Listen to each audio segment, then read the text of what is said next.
नारायण हरि नारायण हरि नारायण हरि। गर्दन का दर्द सर्वाइकल स्पॉन्डिलोसिस गर्दन की बनावट में आई गड़बड़ी के कारण होने वाला रोग है। मानव शरीर में रीढ़ की हड्डी के ऊपरी भाग सर्वाइकल रीजन में 7 गुर्दे कशेरुकाएँ वर्टिब्रा होते हैं। गर्दन के इन 7 गुर्दों में सिकुड़न या घिसावट होने, गुर्दों के बीच की जगह सक्रिय हो जाने, गर्दन प्रदेश की कोशिकाओं की टूट-फूट के जमावट और अकड़न से सर्वाइकल स्पॉन्डिलोसिस नामक रोग उत्पन्न होता है, जिसकी शुरुआत गर्दन की नसों, स्नायु बढ़ने पर पड़ने वाले दबाव से होती है। गर्दन की नसों पर दबाव पड़ने से गर्दन के आसपास, गर्दन के पिछले भाग, गर्दन के आसपास दोनों कंधों के मध्य और मस्तिष्क में दर्द और तनाव होने लगता है। धीरे धीरे भुजाओं में, हाथों में और अंगुलियों तक यह दर्द फैल जाता है। प्रातः कभी अंगुलियां शून्य हो जाती हैं। गर्दन में दर्द, अकड़न के अतिरिक्त सिर में चक्कर आना, मस्तिष्क में दर्द और बेचैनी, हाथों की पकड़ कमज़ोर होना, गर्दन घुमाने में अवरोध या तकलीफ होना आदि लक्षण देखे जा सकते हैं। यह रोग गर्दन के गलत इस्तेमाल करने, फोम में गुदगुदे गद्दे तकिए पर सोने, 2-2 तकिए लगाकर सोने, सामने की ओर अधिक देर तक झुके रहने, ऊपर अधिक देर तक गर्दन उठाए रखने, लगातार लंबे समय तक बैठे बैठे या खड़े खड़े काम करने अथवा लिखने पढ़ने तथा गर्दन कमर झुकाकर काम करने, स्कूटर पर ज़्यादा सवारी करने या गलत पोजीशन में गर्दन को रखने से, व्यायाम ना करने से विकृति उत्पन्न होती है। इसके अतिरिक्त अधिक चिंता, भागदौड़, मानसिक तनाव, आहार विहार में विकृति से दूर चला जाना आदि अन्य कारण रोग बढ़ाने में सहायक होते हैं। दवाओं के सेवन से रोग निवारण में अधिक सहायता नहीं मिलती और न स्थायी रूप से लाभ होता है, क्योंकि यह रोग गर्दन की बनावट में विकार आ जाने से उत्पन्न होता है। योग अभ्यास और विशेष व्यायाम से ही इस रोग को पूर्णतः आरोग्य किया जा सकता है।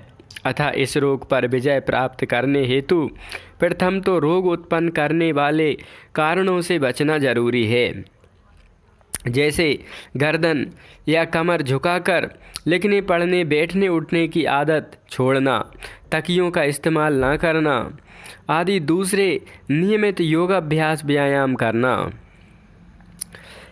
रोगोपचार, भुजंगासन, शलभासन, ब्रह्म मुद्रा अर्थात गर्दन, सिर, कंधों को ऊपर नीचे, दाएं बाएं गोलाकार घुमाना। पश्चात प्राणायाम, कुछ क्रियाएं और शवासन के प्रतिदिन कुल 20 मिनट के अभ्यास से इस शारीरिक बनावट में आई विकृति को दूर होते ही सर्वाइकल स्पॉन्डिलोसिस रोग तथा पीड़ा के स्थायी रूप से मुक्ति मिल सकती है।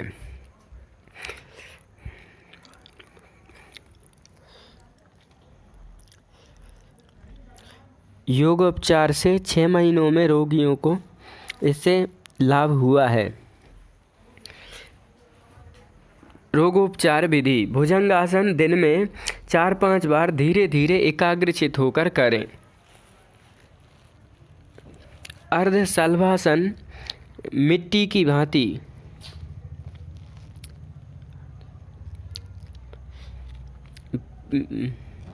अर्ध शलभासन में पीठ के बल लेटकर बारी बारी से एक पैर उठाया जाता है। इस अर्ध शलभासन को करने के लिए जमीन पर आसन बिछाकर पेट के बल लेट जाएं। ठोड़ी व नासिका भूमि से लगाकर और दोनों हाथ मुट्ठी बांधकर कमर के अगल बगल रखें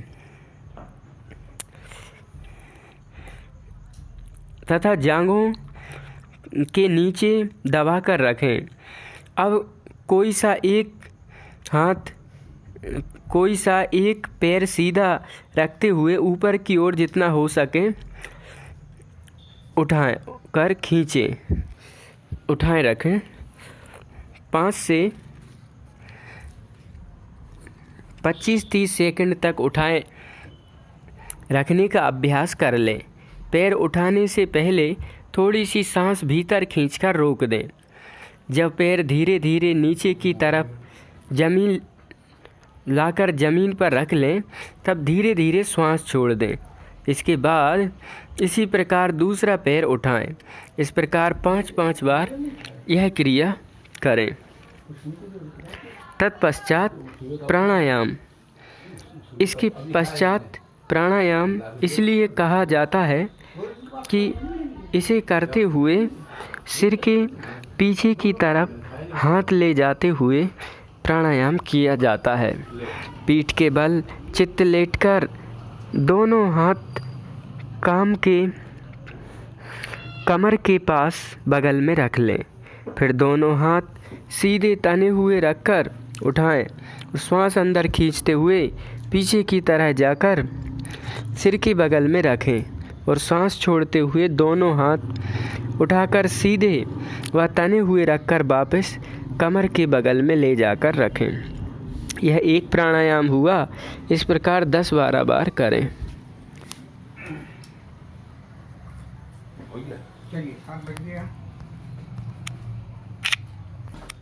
ब्रह्म मुद्रा। पैर परस्पर मिले हुए हों। दोनों पैरों से कंधों तक का विभाग सरलता से सीधा रखते हुए मुख बंद रखें, नेत्र खुले हुए रखें और गर्दन को क्रमशः दाईं ओर तथा बाईं ओर घुमाएं। फिर गर्दन को क्रमशः आगे पीछे ले जाएं। फिर ठोड़ी के कंठकूप से लगाकर गर्दन को बलपूर्वक कड़ा रखते हुए बाईं ओर गोलाकार 0 बनाने की स्थिति में घुमाएं। पुनः दाईं ओर गोलाकार घुमाते हुए स्थिति में आ जाएं। गर्दन को सीधी उल्टी दिशा में घुमाएं। श्वास की गति को साधारण रखें, परंतु ध्यान रखें कि क्रिया करते समय कंधे ना उठें, हिलें। कानों कंधे से लगाने का प्रयत्न करें। अन्य व्यायाम क्रियाएं। इस रोग में सर्वाइकल, स्पाइनल प्रेशर तथा काउंटर प्रेशर व्यायाम का बड़ा महत्व है। कुछ व्यायाम क्रियाएं इस प्रकार हैं। कंधों को ऊपर नीचे करना, कंधों को सामने तथा पीछे की ओर गतिशील रखना, कंधों को घड़ी की सीधी एवं उल्टी दिशा में घुमाना, अंगुलियों को गर्दन के पीछे आसपास में फंसाना और गर्दन को फांसी उंगलियों को अपनी तरफ से दबाव देते हुए कोहनी को आगे पीछे करना। तितली व्यायाम। अंगुलियों को सीधी और उल्टी दिशा में घुमाना, कलाइयों को ऊपर नीचे करना, जोड़ों की गतिशील बनाए रखना। इन सभी व्यायाम और क्रियाओं को प्रत्येक को दिन में 3-4 बार प्रारंभ करें और धीरे धीरे 10-12 बार करने का अभ्यास करें, परंतु व्यायाम नियमित करें। सब आसन। शरीर को सब आसन द्वारा तनाव या खिंचाव रहित करना और शिथिलीकरण की इस अवस्था में बिना तनाव के 5 से 10 मिनट तक पड़े रहना। उपरोक्त योगाभ्यास एवं व्यायाम क्रियाओं को प्रतिदिन नियमित अभ्यास से गर्दन की हड्डियां ज़्यादा लचीली बनती हैं।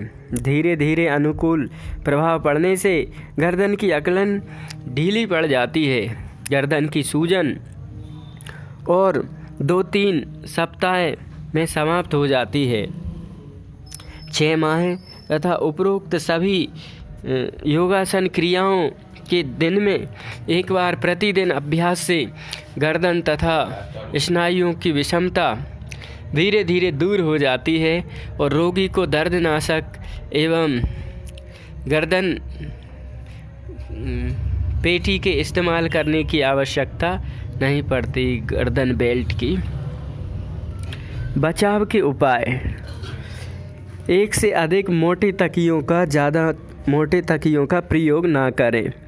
अधिक समय तक गर्दन झुकाकर कार्य ना करें।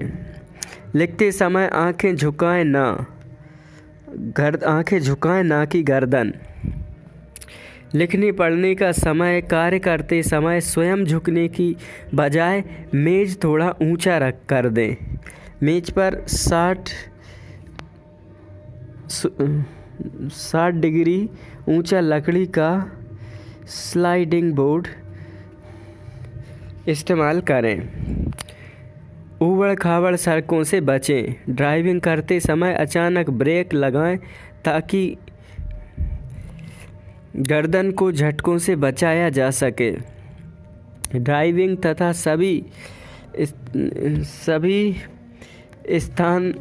संस्थाओं में पोस्टर तथा शरीर की स्थिति को सही बनाए रखने की ओर विशेष ध्यान दें। हमेशा आपाधापी और मानसिक तनाव से बचें। सर्वाइकल स्पॉन्डिलोसिस और स्पॉन्डिलाइटिस में अपनी हथेलियों और अपने पांवों के तलवों की रोजाना मालिश होता है और बचाव भी होता है। गर्म सेक से भी लाभ होता है। इस रोग में सूर्य किरण चिकित्सा अत्यंत लाभप्रद सिद्ध हुई है। खासकर प्रभावित अंग पर लाल किरणों द्वारा सेक या रेडिएशन और लाल तेल की मालिश करी जाए। विशेष योगासन प्राणायाम इस विषय में समझना चाहिए। सूक्ष्म व्यायाम भी करना चाहिए, इससे लाभ हो सकता है। सावधानी रखें। गर्दन को आगे झुकाने से बचें, सीधी रखें। पीछे झुकाएं तो ज़्यादा लाभ होगा।